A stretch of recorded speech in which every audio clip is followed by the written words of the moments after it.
সাপে আর ব্যাঙে ছিল খুব বন্ধুত্ব। ব্যাঙ বলছে সাপ, তোমারে দেখতে খুব ভালো, তেল কুচকুচে, তারপরে তুমি যখন ফনা ধরো তাও দেখতে বেশ সুন্দর, কিন্তু তোমার একটা দোষ, এটা না বলে পারলাম না, নেভার মাইন্ড। সাপ বলল আচ্ছা বলো, কি বলতে চাও? ব্যাঙ বলছে তুমি যখন চলো তখন তুমি কিন্তু সোজা হয়ে চলো না, খালি এইরকম করে চলো, এইটা বড্ড বিশ্রী লাগে। তা না হলে তুমি অন্য দিক থেকে খুব ভালো, দেখতেও ভালো, ফনা ধরলে খুবই সুন্দর লাগে, তোমার ক্ষিপ্রতা, তোমার ক্রুদ্ধতা, এসবটাই কাবিলে তারিফ। সাপ শুনে বলছে বেয়াদব, আমার সমালোচনা করার এত বড় দুঃসাহস কোথায় পেলি? ফনা তুলেছে, ফস করে গেছে। ব্যাঙ বলে ওরে বাবা, এত প্রশংসা করলাম, একটু সমালোচনা করছি, সহ্য করতে পারলি না। ও দিল লাভ, ব্যাঙ লাভ দিয়ে পড়ছে পুকুরের মধ্যে। এখন ফস করে উঠছে, পাশে ছিল এক রাখাল।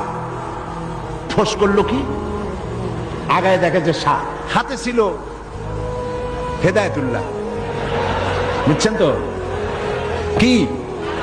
বাস বিসমিল্লাহ কই আরম্ভ করছে, জায়গায় শেষ, একদম সোজা।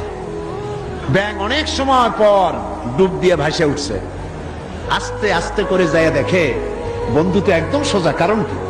কাছে যেয়ে দেখে চিন্তা নাই, মুখ দিয়ে ফেনা টানা বাইরে হয়ে গেছে। কয় বন্ধু সেই সোজা হইলেন, তবে মুখ দিয়ে ফেনা বাইরে সোজা হইছেন, ফেনা থাকতে আর সোজা হইলেন না। সুতরাং আপনারা ঠিকই ফিরে আসবেন, তবে সহজে আসবেন না, কারণ ক্ষমতা বড় বালাই, এটা দারুণ মোহ। আল্লাহর দিকে ফেরেন। আমরা মানুষকে দাওয়াত দেই কোরআনের দিকে। কোন দিকে? অবশ্যই কোন নেতার দিকে। জিন্দেগিতে বলি নাই অমুক নেতার পিছনে লাইন লাগান, বলেছি? সবসময় বলি আল্লাহর দিকে আসেন, আল্লাহর কোরআনের দিকে আসেন।